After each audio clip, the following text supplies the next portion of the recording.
लइकन में खलबली।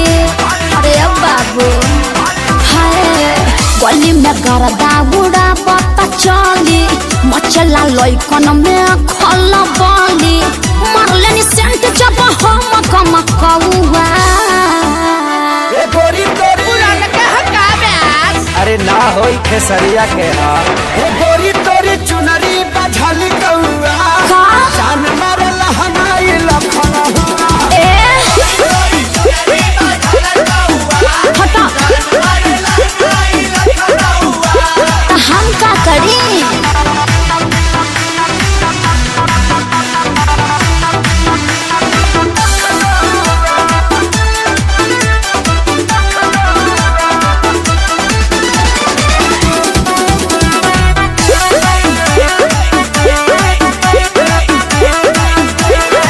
कातिल जवानी फरबिया दाबा एही पाया बाबू दुनिया फिदाबा।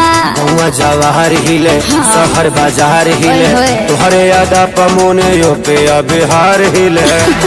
साचो अरे हाँ हो विद्या कसम कातिल जवानी फरबिया दाबा लगता कि पी के आईना बड़ो जैसी पौवा। अरे मुंह महक रहा है हटिया। अरे रजनीगंधा तुलसी खाया है न रे ये गोरी तोरी चुनरी बझल कौआ तो जान मारे लहनाई लखना। चल हटा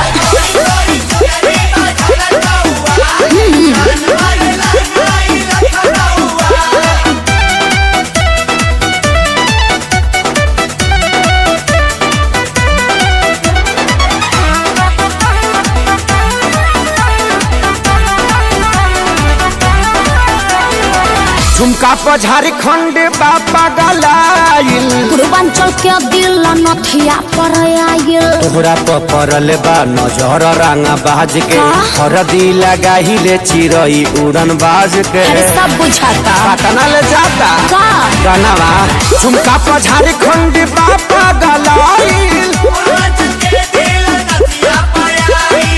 अखिलेश के सारी ढेरों बोली जनी रहुआ।